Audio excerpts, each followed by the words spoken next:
have fun doing music in Dallas, dude. He's actually wearing somebody's skin, or is it kind of a metaphor for... Yeah, it's like people hear that and they're like, whoa, hold on. I mean, it's honestly the reason I started the podcast. Is that bacon? I'm just checking. Sir Francis? Yeah, is that Shakespeare? Damn. Well, I hate to tell you, Alex, but that was probably a demon, bro. Not many people in this area are open to these ideas. If Alex from the Occult folk came here and he taught you anything... We're supposed to read the book and then wake up, and in our world, we apply these ideas about education and kindness and healing. He's actually like wearing like the skin of Adam, potentially, possibly. Potentially. Yeah. Alex from Occult Folk Podcast.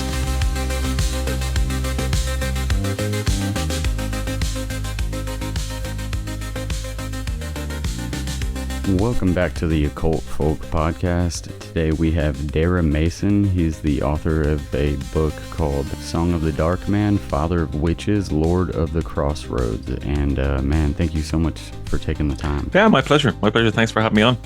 Can you tell me a little bit about your background and what led you down the path of writing this book?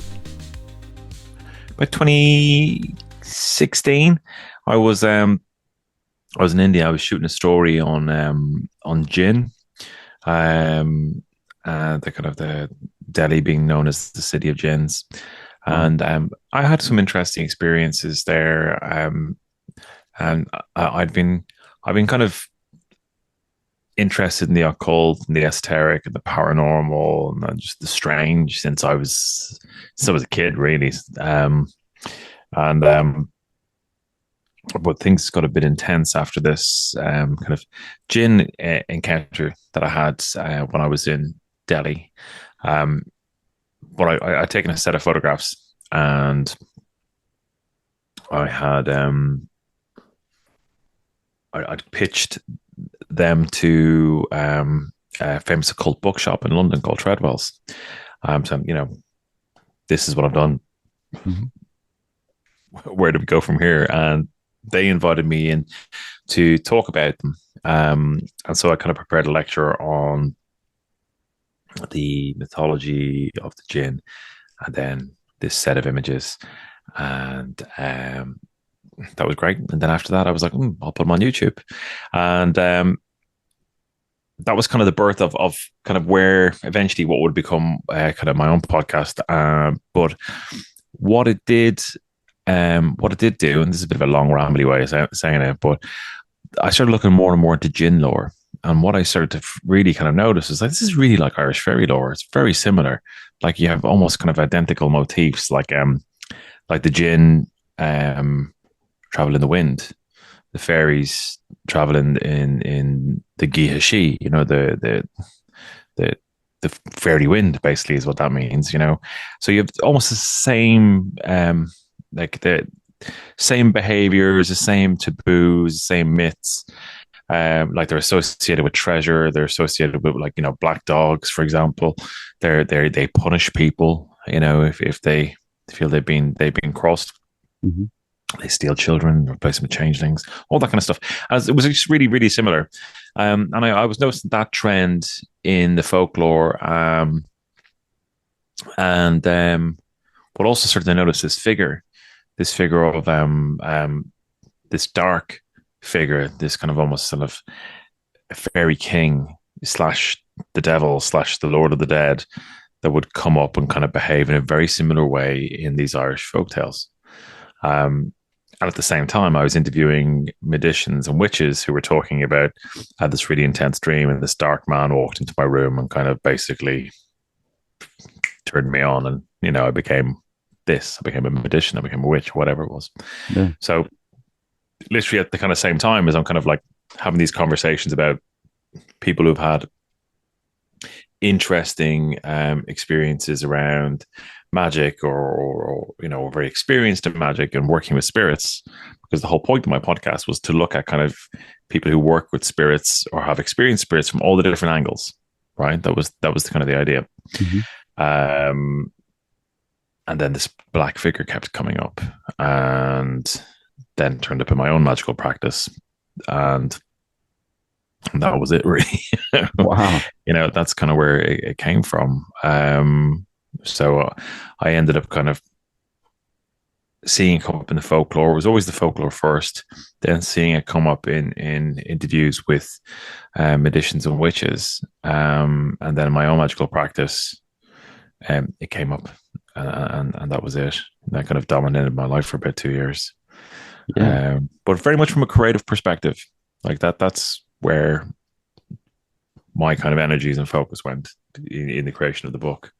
It had a parallel magical practice with it, but nothing particularly advanced. um it was yeah, a really interesting experience.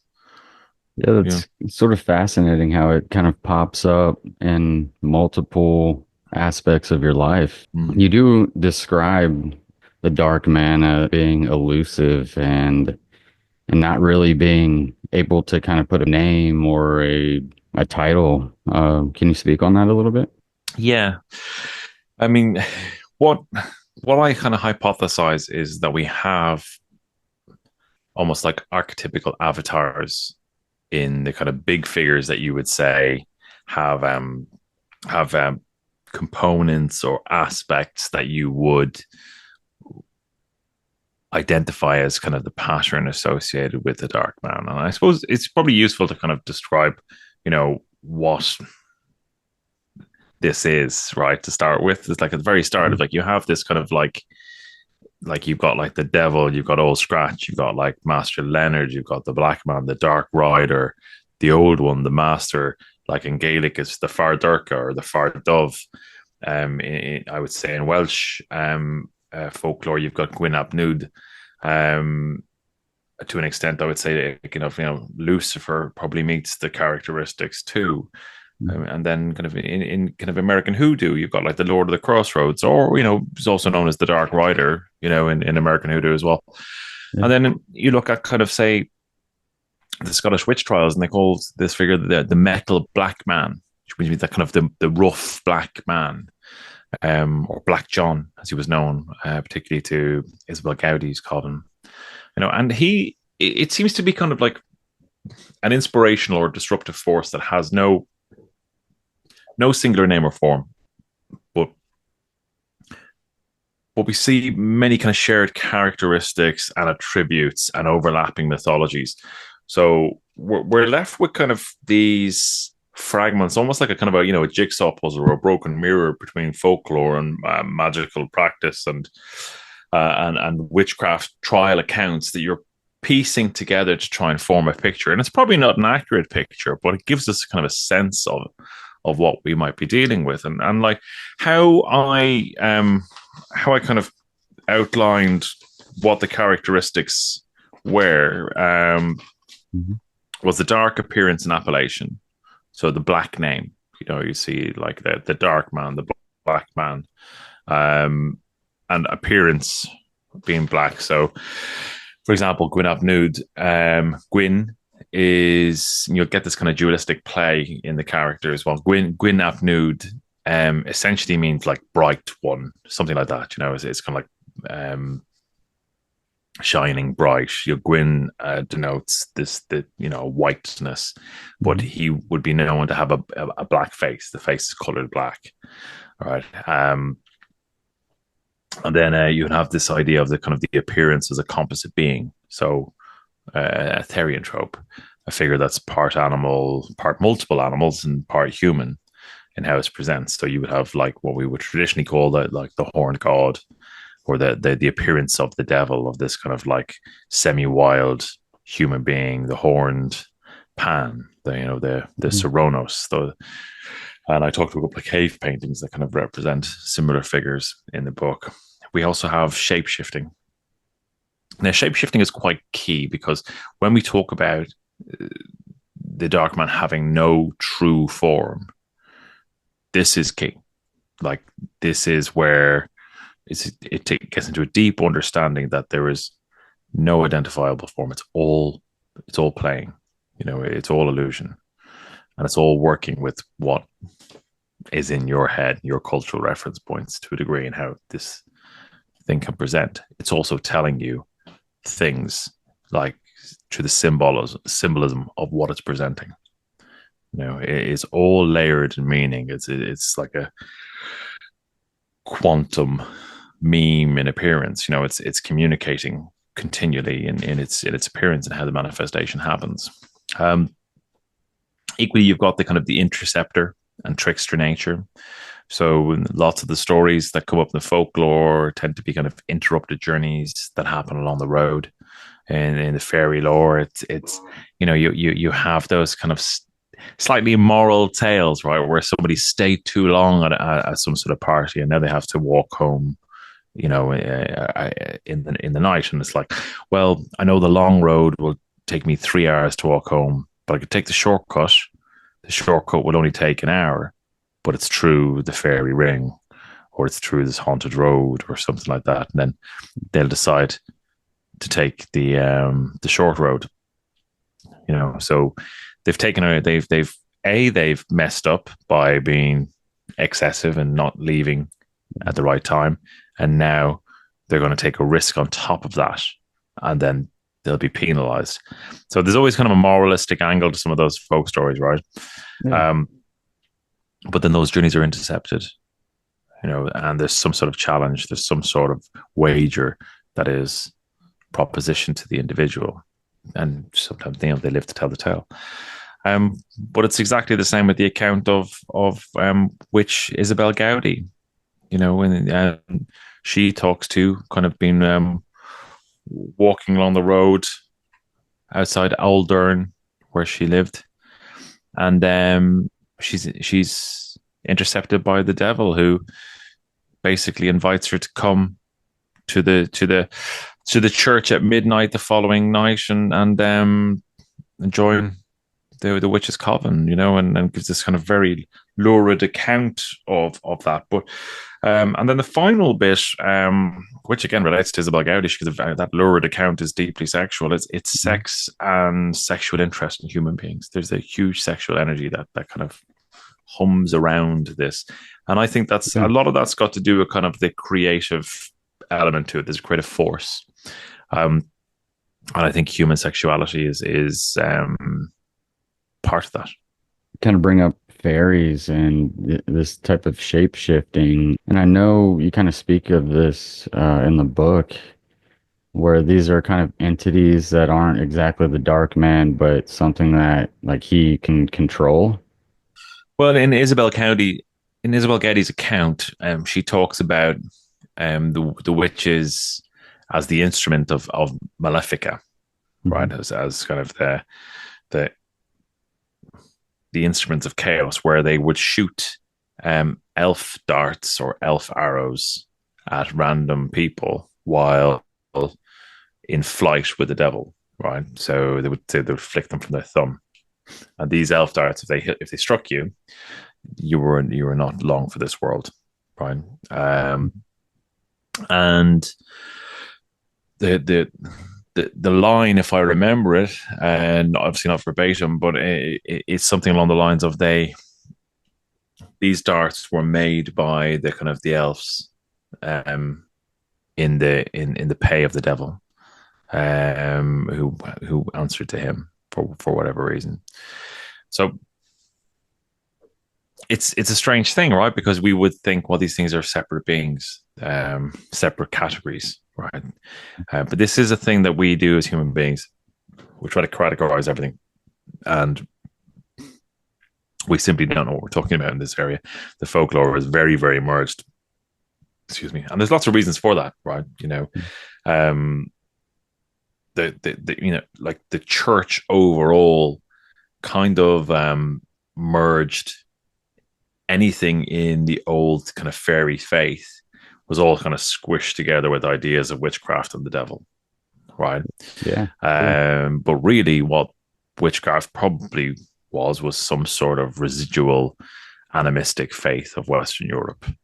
It may have had dark overtones. Lots of kind of shamanistic traditions do. They can be quite brutal. There's accounts of like Tibetan shamans, Bon shamans, talking about like they do ferocious battle in the astral, and they know that one of them is going to die when they go into the astral. So it's important to idea that kind of like, that once people go into the astral, it's not all kind of like celestial wonderment. There's levels of kind of, astral trash that people have to go through, so and this, it can be quite combative from the accounts that I've read, between magicians and that. But getting back to the kind of to the fairy element, so I think there is this, kind of a socio-religious elements to everything being just kind of merged together as being, well, if it's not Jesus and Christ, and if it's not Jesus Christ, and it's not the church, and come under that kind of umbrella, then it's dubious, kind of at best. But this was a very strong kind of, cultural belief system that was maintained kind of up in, I would say, kind of relatively to the midpoint of the last century, was pretty robust in Ireland. There was no industrial revolution there, so it remained very much a kind of rural society, and in some places very remote. But we have kind of deeper merging of these figures, where in the stories, and I quote a couple of stories in the book where, there's one story of I think it's Jemmy Nolan is the name of this kid, and he's taking his cattle to the market, and on the way he's kind of dreaming about, when I sell my cattle, I'm going to buy some nice clothes, I'm going to dance with the girls at the fair, and falls asleep under a tree, and then the next thing he knows, he's kind of chatting to this noble stranger who kind of invites him to his home, to his manor house for a feast. And cutting a long story short, he's a great time. They dress him in a kind of a red velvet suit, and he dances with all the beautiful ladies and enjoys the music and eats the food and makes merry and what have you. And then they kind of the court stops, and the Lord makes a pronouncement for Jemmy to stand in the center of the court, and he asks him, "Do you have a story to tell? Entertain us, tell us a story." Now, bearing in mind that these tales would have originated in kind of that format, obviously not in that kind of like elegant setting, but around the hearth. These stories where they were played out, they were by storytellers. In Irish, the name for that is Shanachie. But they would be professional storytellers who would kind of give this performance and kind of have everybody hanging on their every word. And essentially, Jimmy Nolan said, I don't have any story to tell. Okay, and that was kind of seen as being synonymous with not having any depth to his character. He had no reflections on anything. Like, he was operating at this deeply superficial level, and the dark man penalizes him for this, and kind of enacts this harsh sentence. He's like, get rid of him, kill him. And they kind of, these ferrymen drag him outside, take him across the land, and kind of throw him in a grave. And he can't break their grip. They're impossible to overpower. And as he's struggling while they're holding him down in this grave, he breaks a hazel wand, stick of hazel, and he hits them with the hazel wand. And it being a kind of a magic wood, breaks whatever binding power they have over him, and he's freed. And he finds himself back in front of the dark man in the court again. When I say court, I mean the kind of the court of the house, not like a legal court. And he asks him again, have you got a story to tell? And Jimmy Nolan's like, yes, I do. I do have a story to tell. Because in that moment where he was on the cusp of losing everything, his life, then his cattle, the money, the dancing with the beautiful women, none of that mattered. All that mattered was he wanted life, and that it allowed what was important to him to shift to a deeper level, right? And if you deconstruct a lot of the folklore around the dark man, you'll see those kind of motifs come up again and again. They're transformational motifs. They're challenging motifs. They're kind of like making the individual kind of stand in front of the mirror in and face themselves in the often the most harsh way, to look at the truth themselves. And that's really what we're talking about, because it's the same thing when you look at these. You get versions of the stories where a priest will face the devil on the road, right? Mm-hmm. And even the story in the Bible, Jesus faces the devil in the desert, and it's a test. Do you have the moral fiber to actually act out as you say you act out? That's what happens with Christ. He's offered everything.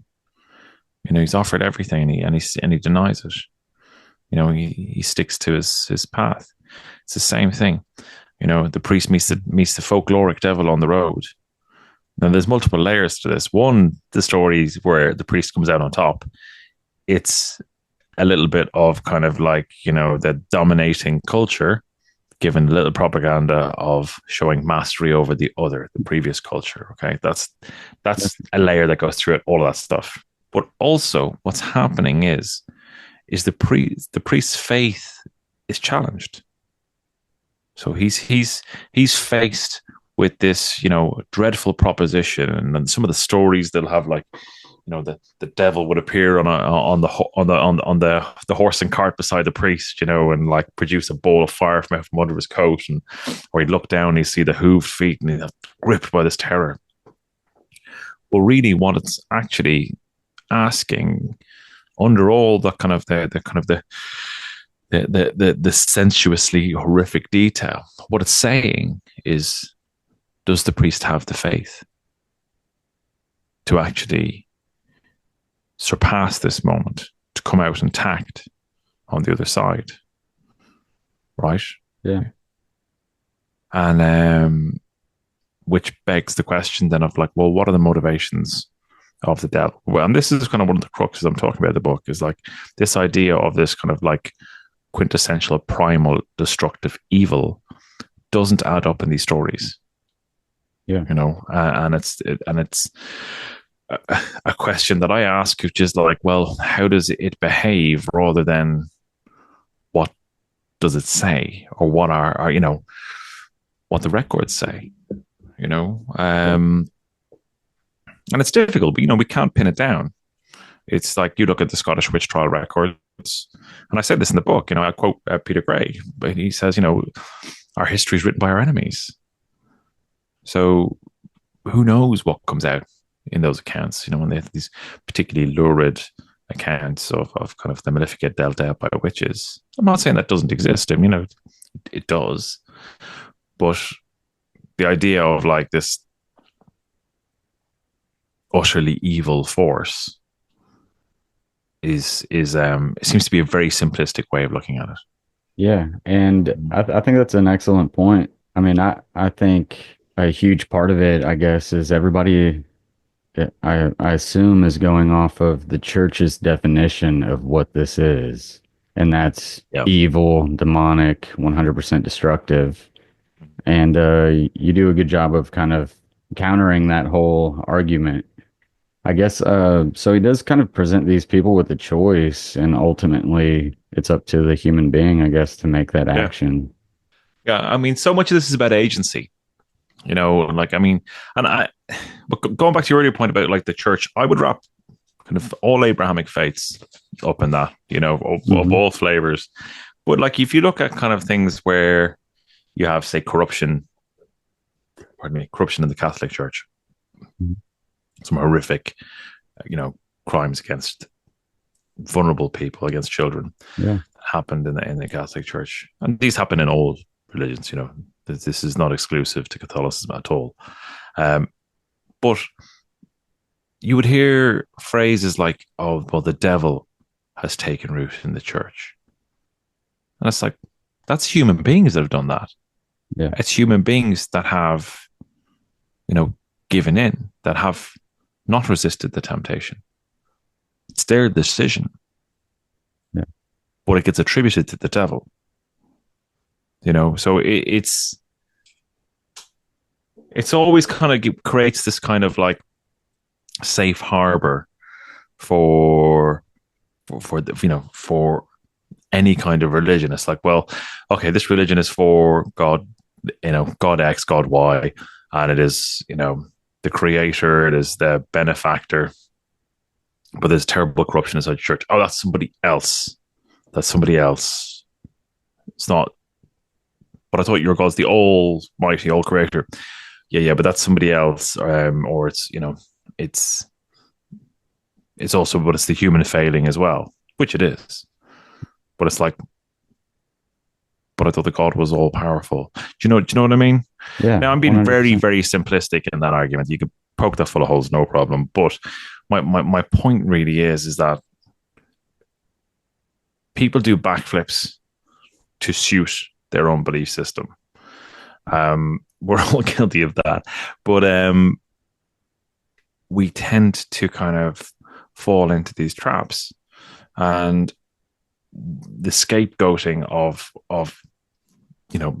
that figure of the devil has at its basis a power play, to become the dominating culture. You look at the myths of the fairies. Again, this talk about them all being smushed together. Mm-hmm.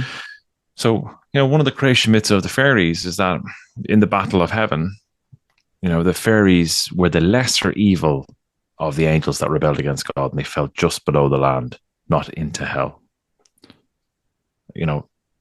This is one of the predominant stories of where they come from. Within Islam, you've got a kind of a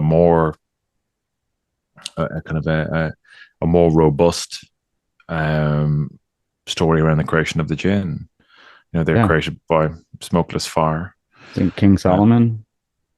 Well, King Solomon had a ring given to him by the Archangel Gabriel, if I remember correctly, through which he could control the jinn, the 72.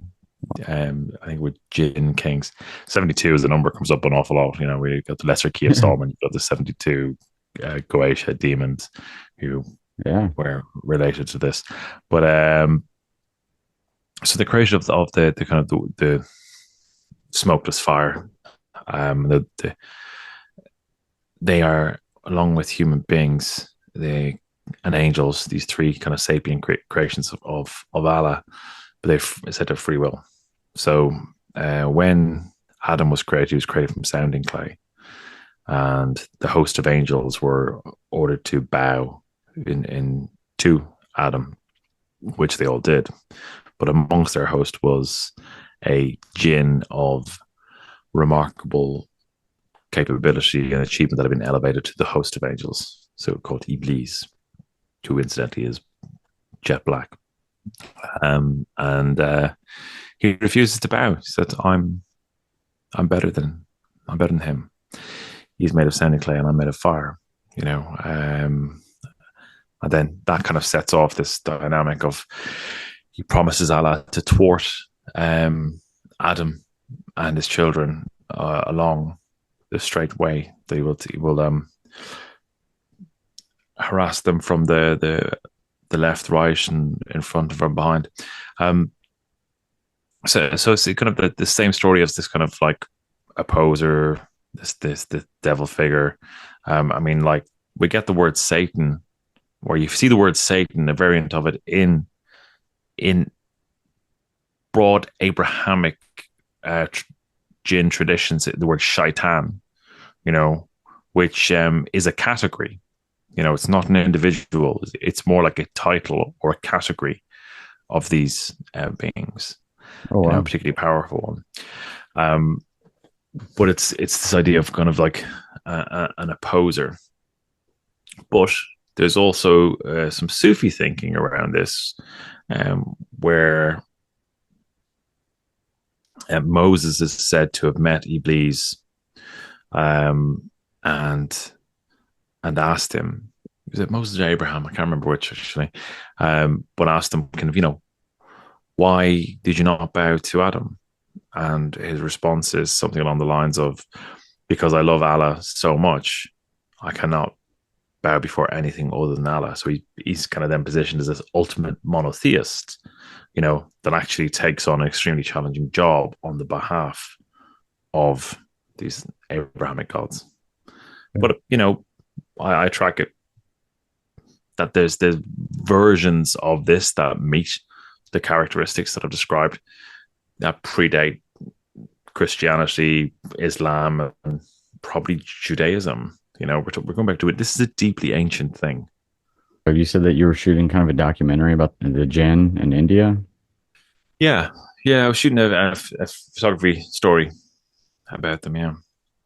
Yeah. So how much of that background kind of helped you throughout this book? Well, it kind of led me. It was kind of one of those kind of points where your kind of your life takes a different direction. Basically, I was going to Delhi to shoot a photographic story of the sites associated with the book, The City of Jinns, by William Dalrymple. He's a Scottish historian and travel writer, correspondent. Really enjoy his books. His books are excellent. Mm-hmm. And he had a couple of locations that he talked about the lore of the city, right? So fly wasn't around here. He talked about the lore of the city, and how kind of the jinn couldn't bear for Delhi to go to ruin and would always see it kind of rise from the ashes because they loved it so much, this kind of thing. And there was a couple of locations he listed in the book, particularly in Old Delhi city, near a place called Nizamund. And I decided to kind of go and shoot the areas he was talking about, including a couple of one other location that was associated with the jinn as well. And when I was getting ready to go, I had my camera failed. Right, so pro camera, not even that, it was less than a year old. It failed in a really odd way because I used to shoot a lot of time lapse stuff, and I was looking back at the footage of time lapse, and it looked like something was moving across like it was almost like a fly landed on the front of the sensor and was moving across it, right, or front of the lens, kind of blurred black thing moving across. I'm like, that's a bit weird, but the footage is useless, can't use it. Anyway, shot again the following night, the same thing happened. I'm like, that's really weird. So I was looking at individual frames, and there's like, maybe there's something in this dirt in the camera. Anyway, I didn't think much more of it. Brought it into a camera shop, get a sensor cleaned before I go. I mean, I would get all my kit cleaned, but just mainly the sensors, really. Get it in for a clean, and then kind of get the machine ready. It's not a good idea to travel halfway across the world and not get your kit up to scratch before you go. So anyway, come back 2 days later, they're like, we've cleaned this, tested it, and it's been clean, and then the dirt's come back again. We don't know what's going on. So yeah, we don't know what to tell you. I'm like, okay, that's really weird. They said, what we recommend is you take it to these guys down in Soho. And it's like this back lane. Like Soho is like where like lots of kind of TV companies and all that kind of stuff, right? So this is little like technicians place down an alleyway there. Take it to these guys. These are the guys who can fix anything, right? They are the best in the entire city. Take it to them. They take it in, and they have a look at it. Get in touch with me about a week later going, we can't fix it. We don't know where the dirt's coming from. It just keeps reappearing.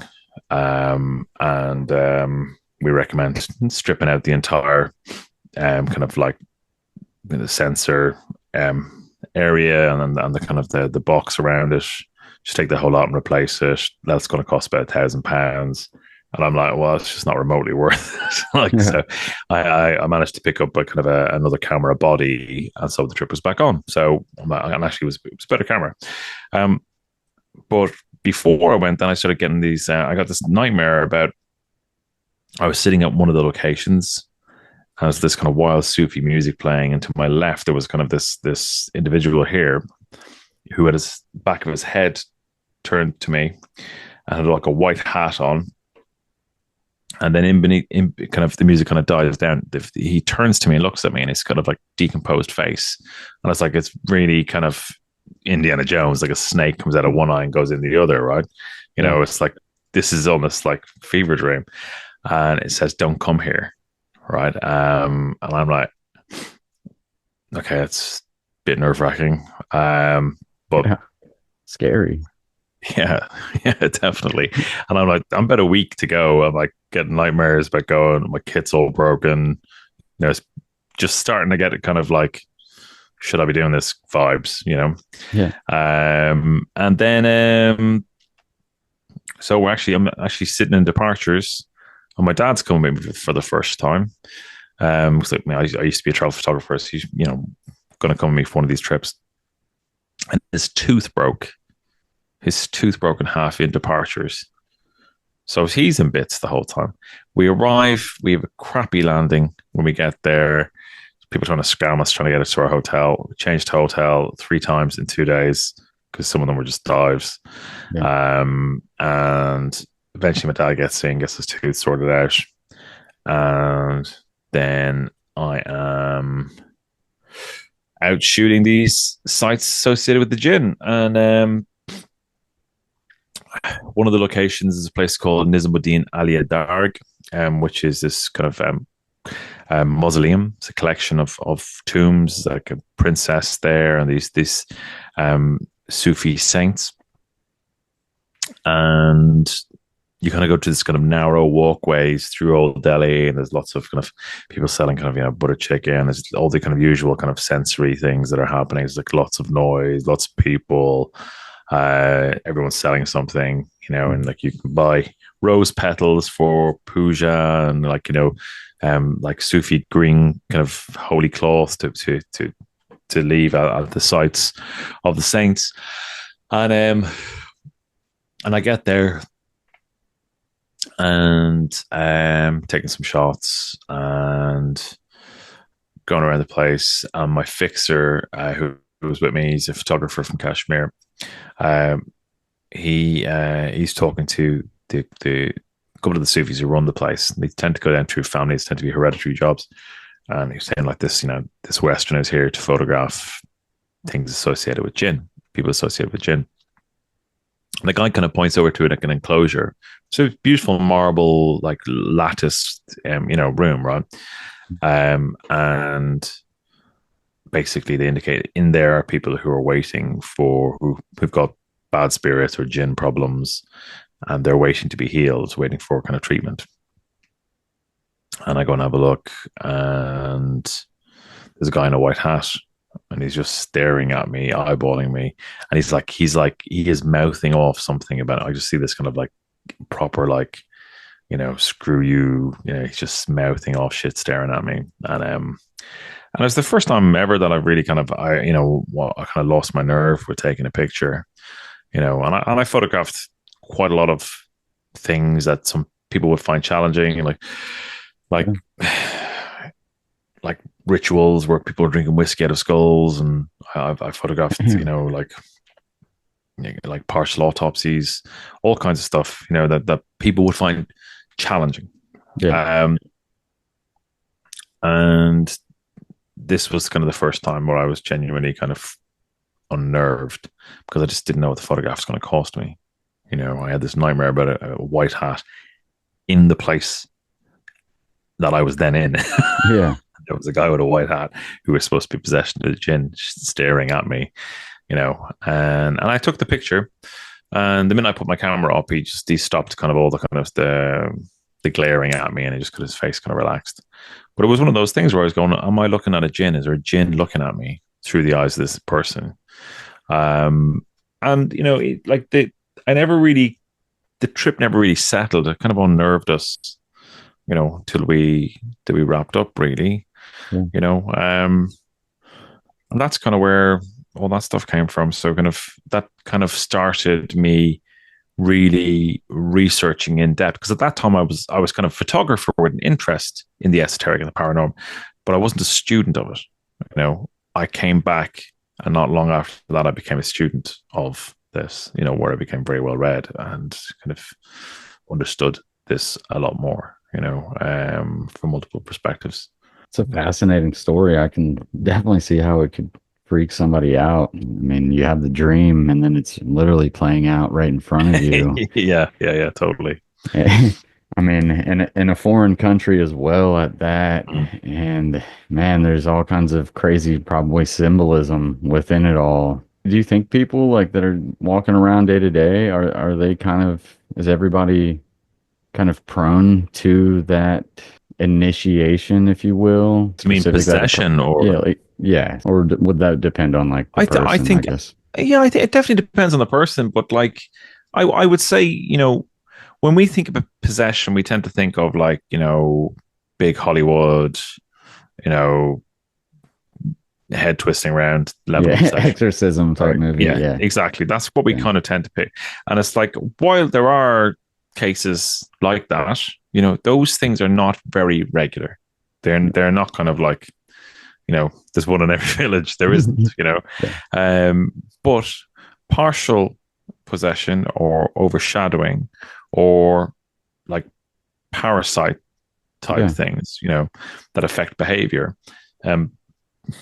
Like I would say those are reasonably common. You talk to a Reiki healer, they'll talk about, removing energy parasites off people.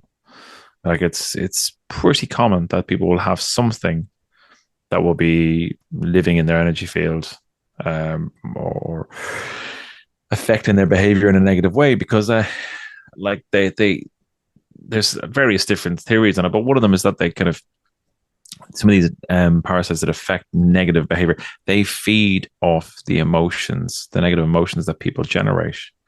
That's their sustenance. I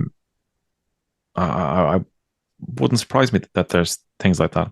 I mean, if you look at kind of actual parasites that exist in the human gut and even in the brain, they can affect behavior. They affect dietary choices. They affect kind of your appetite for risk, because the host behaving in a certain way is a way of propagating that invasive species, or sustaining it. So, if you believe that the kind of this spirit world is real, or the astral world is real, it's just the same behavior. But yes, I think there's lots of people with parasites. This is like spiritual parasites. Like you said, it kind of becomes a pattern, like within itself. Like you said, it could be like dietary or whatever you're kind of taking in, and you see within society right now a lot of negativity and just a lot of people kind of out there living like in that sort of way, like leaning into that instead of, I guess, like being more truthful or honest or that sort of thing. I found one thing extremely interesting was when you brought up Crowley. Yeah. You want to talk about that a little bit? I talked about it in terms of the kind of receiving of the Book of the Law. That happened in Cairo in the kind of the early years of the last century, and essentially Crowley heard this voice over his left shoulder from the corner of the room dictate to him, and he described this kind of like smoky type being standing in the corner, I think, wearing these kind of, like, it looked like a kind of royal Persian robes, something like that is how he described it. But I found it quite interesting that because he was in Cairo and the kind of description of the spirit, I was like, well, that seems to be, if you're in that location, surely this would be a jinn. Now he names the spirit quite clearly afterwards as being kind of, Lucifer, devil, Satan, in later work. But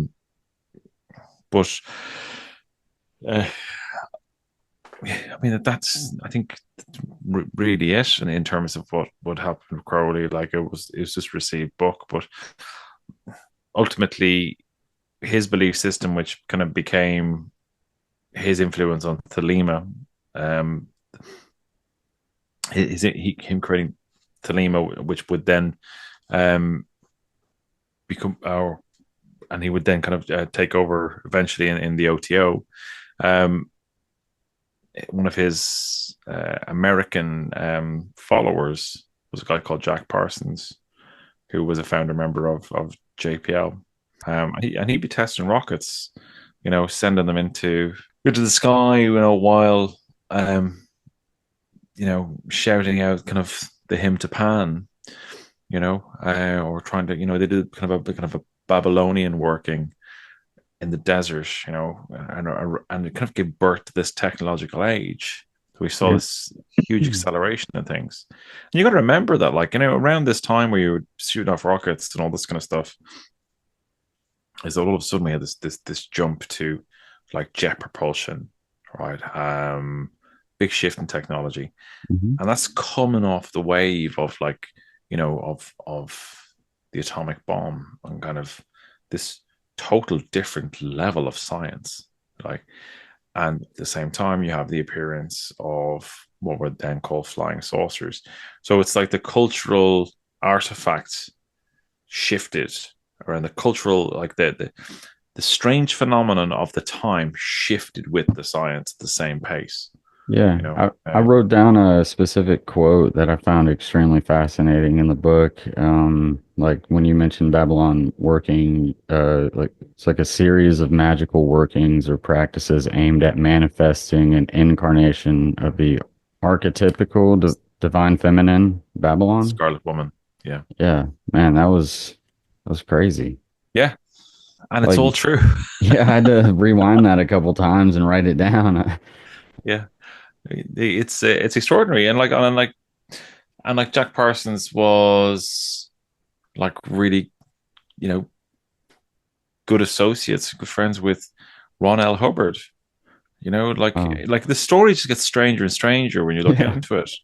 I mean, there's a very good book again about Peter Gray I mentioned earlier. He wrote a book about their kind of relationship, and called I think it's the Two Antichrists or Two Antichrists, something like Yeah.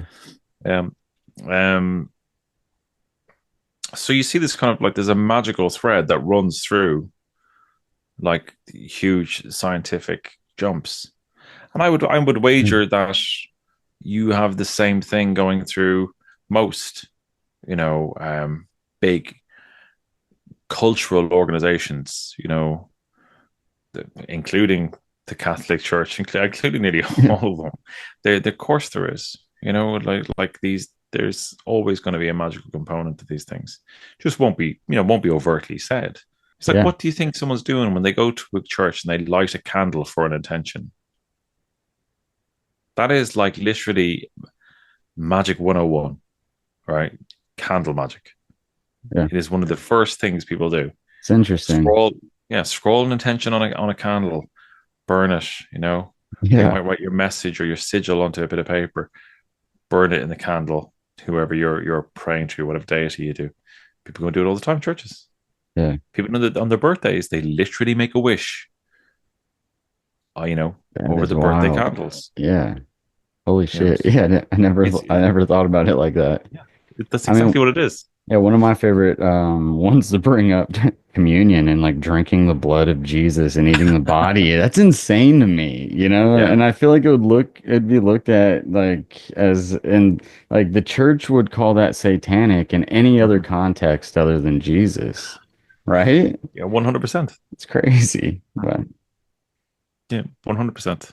Jack Parsons is super fascinating. So NASA was kind of a spin-off. I believe so. I can't remember exactly the details, but yeah, they're closely related. Yeah, like so the Jet Propulsion Laboratories. Yeah, I think there's a lot behind that whole like these big corporations or entities that are like kind of performing this type of Mhm. like magic at a large scale, Yeah, whether it's like at a concert or over the TV. some kind of like Super Bowl performance, possibly. I don't know. I mean, it Yeah. seems like there's like this mass hypnosis type thing going on where people are kind of just going throughout their daily lives with, very little meaning. I feel like without even noticing it, and they don't realize like that's why they're Mhm. angry all the time, or that's why they're like sad all Oh the yeah. time, or I mean, I would say everybody to some degree is under a powerful spell of some description, irrespective of where you sit on the political spectrum. yeah, You're under a spell, and you look at people's behavior. If they look at the reactions to challenge, you know, if it gets like extremely like not if there's an extreme reaction, that's not sitting from a logical place. yeah, you know that's sitting from kind of like a somewhere like it's a deep emotional place or a primal place. So how did I get there? They're under kind of everyone's under a spell of some description. yeah. Well, I mean, like I say spell, but you know what I mean. I Yeah, mean, well, it's I like, mean, I think it yeah, kind of starts like at a very young age, mm, like through schooling and stuff. You're just kind yeah, of taught a certain way, and if you grow up in a certain area, you're taught a certain religion, and you stay in that kind of yeah, box until possibly it's opened by something crazy, you know. But yeah, usually people remain within that kind of box or structure, that they kind of grew up in, and hmm often refuse to deviate from the way that they were taught, like as a child. What's crazy to me is like you were taught that as a child. It's like, why not rethink that hmm while you're a little bit older? Because a lot of that's like a really important history that you're kind of yeah. being thrown when you're at a young age. Well, this is the interesting thing around kind of the Dark Man is that he he challenges that. He challenges your beliefs. It challenges your beliefs. You're like, you don't believe in magic. Well, explain what's standing in front of you. You know, Yeah. this is what I talked about. That kind of like the in the book about how he affects or it affects um orthodoxy. And I mean that as orthodoxy of all types. You know, is that his presence and what he brings into the world through his children, right? And I see those children, and I say it quite explicitly in the book, is like it's the witches and the storytellers and the artists, you know, like uh, it's the people doing like new experimental music that's going to really speak to the next generation, Yeah, that's a or good it's point. it's the it's the art that kind of cuts through to truth, you know, or just holds you can't walk away from it. Like art that holds your gaze. It's that kind of stuff, that it chips away at like the vice-like grip that orthodoxy can have on us as a society or us as individuals. That's what I believe. You know, um, that's a hugely powerful force. You do mention like he does have the best songs or music. I do believe that you mentioned Robert Johnson at the Crossroads. That's one That's of right. my favorite stories growing Mm. up because I was huge into the blues when I was a kid. So I was like, where the hell did he make this deal? I was just fascinated with that. Yeah. Probably freaked my family out, but Yeah, I mean, it's an interesting stuff around that because there's a lot of conjecture that kind of like um it wasn't even him that did that. It was kind of like the story really, was kind of attributed to him, or he heard it somewhere and kind of said it. Like yeah, yeah, which is brilliant because that's kind of it plays into the whole kind of trickster element to it as well. It's like yeah, somehow this has holy been shit, anchored to him, and like maybe it wasn't. So, yeah. fascinating story. Yeah, Bob Dylan kind of had same thing, kind of like trickster element, lied about his Yeah. background. And man, he has some very interesting quotes later on in his life through some interviews Yeah. when they ask, did you bring that up in the book? Yeah. I almost fell out of my chair when I found that. So he's on like 60 Minutes, which I think is an Yeah. American thing, right? Hmm. And he's asked kind of like, why are you, so, you're an elderly guy now. Why are you still touring? And he said, it's about keeping my end of the bargain that I made, you know, a long time ago. And I'm holding up my end. And then the kind of the interviewer kind of presses him, was like, well, who did you make this deal with? And he said something along the lines of like, with the chief commander of the world we can't see. Holy You know? shit. Yeah. Yeah. I remember when Like, I heard that the first time because I'm yeah. obsessed with Bob Dylan. Like as a Right, okay. songwriter myself, I've been obsessed with him since I was like in middle school or something. But yeah, I like heard that quote just like maybe a couple years ago, and I like reminded of it in your book, and it gave me goosebumps when I heard it again, and I was Mhm. just like, holy shit, what exactly is he talking about? But Yeah. but man, I mean, if you look even within his career, he goes through an alchemical sort of transformation from genres and has been successful in a lot of it and is regarded Yeah. as one of the greatest songwriters of all time. Yeah. It kind Yeah. of And like does seem like he might be speaking to the truth. well, this is it, and it's like, and remember, these types of figures are hugely associated with poetry and inspiration. Like Good point. Yeah. so it's where these things are playing out through art, you know, of all types. You speak a lot about in the book kind of personal experiences that like you had and then other accounts as well that Yeah. I guess came from your podcast. Yeah. People I met through the podcast, got to know. Um, and I just tried to kind of build. What I tried to do with the book was to build out kind of like a mythopoetic history, or collection of essays, Mm. and similarly, broadly themed towards those kind of descriptors that I kind of laid out. Right, they were kind of platted through the chapters, but to try and kind of describe the ineffable, which is not easy. But I then kind of wanted the second half to be those accounts that people have, to to really give weight to the book, but also to kind of show that kind of like folklore is a living thing as well. It's a thing that you can participate in. Now, you might not want to participate in it, but it might want to participate with you. But it was a living thing, and this was the accounts of people that just had these kind of sometimes random encounters. One case is just totally random. Not elicited, not sought after, and in others it was, in their blood. They were hereditary witches, or they were they were kind of magicians and witches that all of a sudden kind of found their lives taken over, and driven Yeah. by the spirit. So it was a range of different perspectives from practitioners.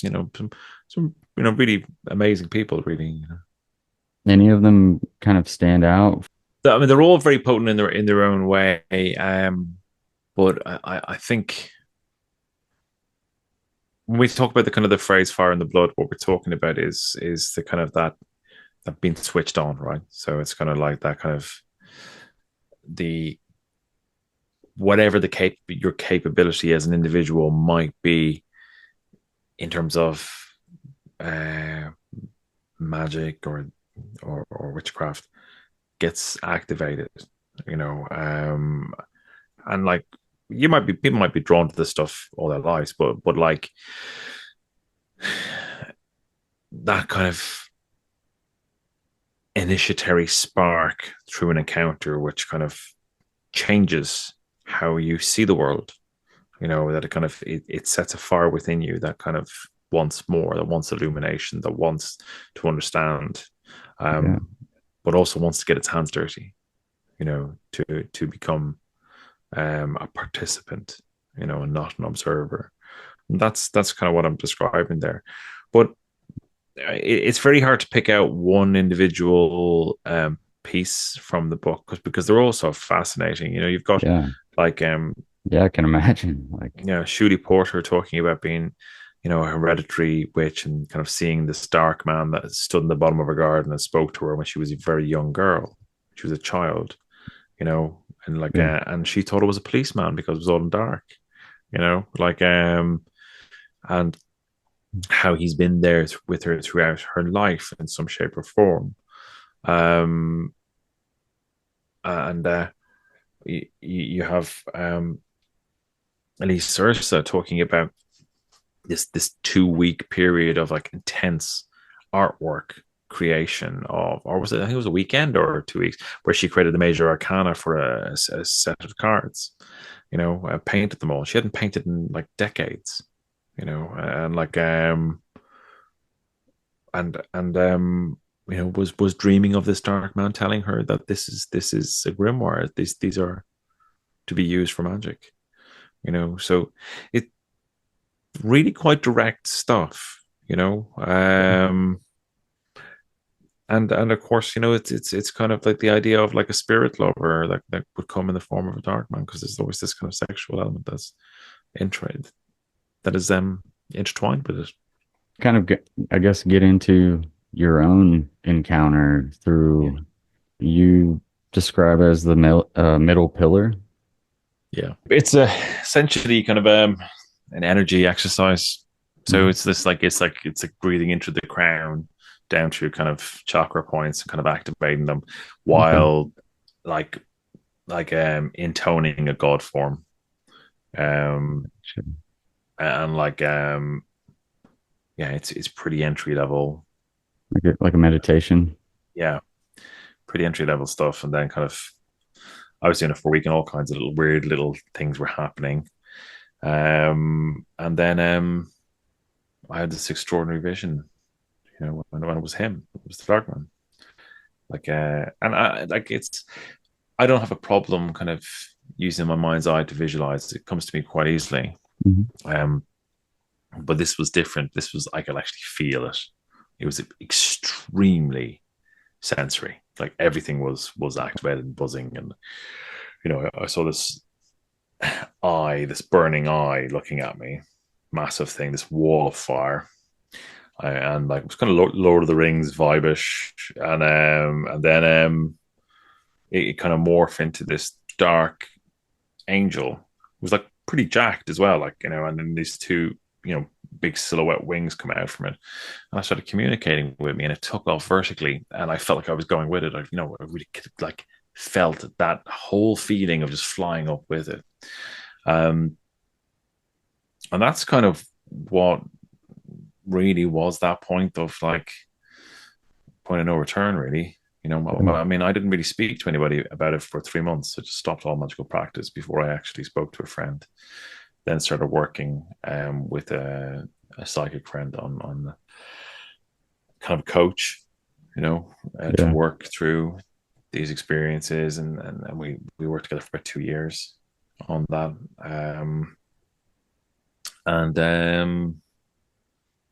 I mean, it culminated in some ritual work down in the southwest of England at midnight out on the moors, where we wanted to make contact because we'd all been kind of constellated together by having kind of similar experiences with the same spirit. We wanted to kind of understand what was going on. And I remember hearing the communication as clear as day when we did that work. And I said, "What do you want? Why are you contacting me? Why are you in my life?" And it just said, "Right." And as I say in the book, several days afterwards, all of a sudden I was on the phone to an editor, and the book was signed. That's awesome. Yeah. So it's kind of like a huge push to kind of get this collection of stories out. Yeah, I think so. Including like your own. I mean, that's which you kind of tie together in the end is like you're like adding to that. Yeah, I mean, and that's the thing. It's like, well, what I'm describing earlier in the book, is me trying to articulate, what I'm experiencing, what I think its nature is, Hmm. you know, but I'm also doing what I've been asked to do, you know, and like this is the thing, like, you get to hear the things like, people don't have ideas, ideas have people. It's kind of like that. And when I was writing the book, I had periods where it would come super easy, and it would just be like, your kind of your idea of flow states, that kind of stuff, Yeah. would come really easy. But I'd be kind of like getting ideas and connecting points that I hadn't set out to do. And it would be one of those points where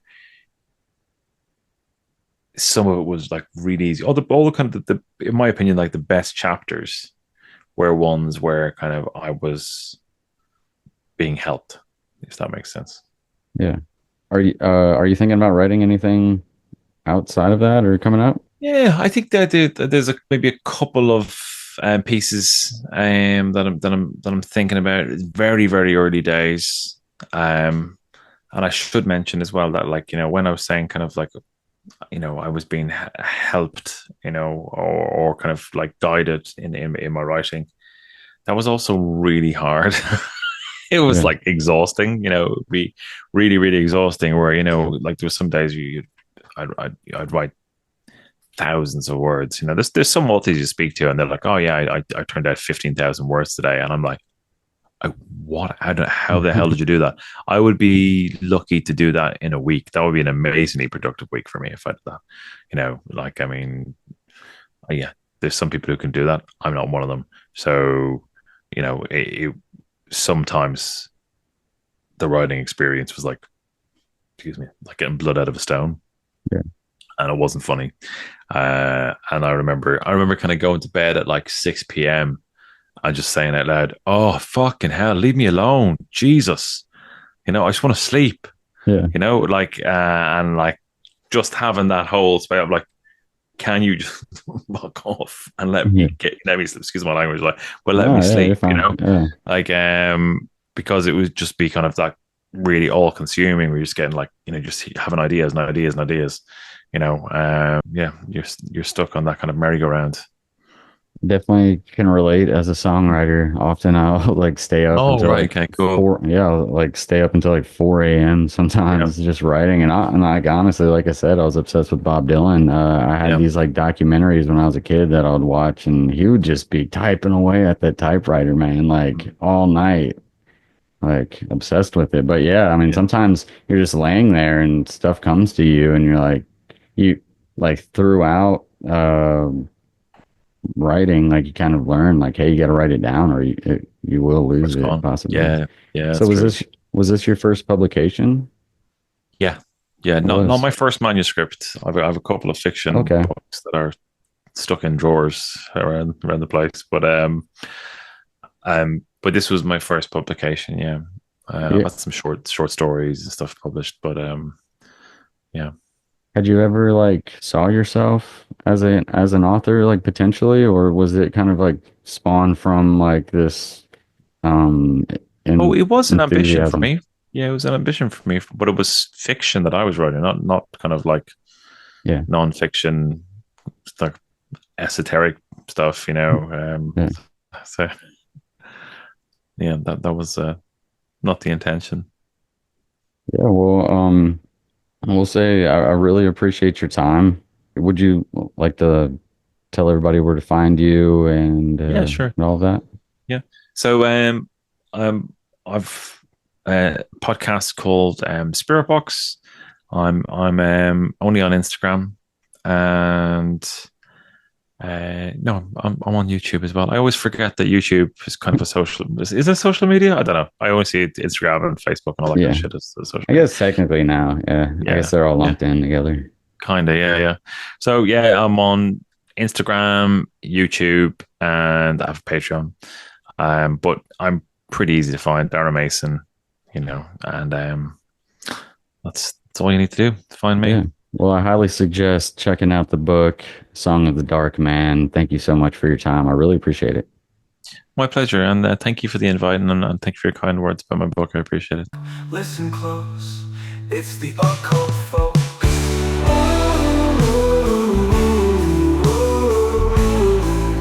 It's the occult folks.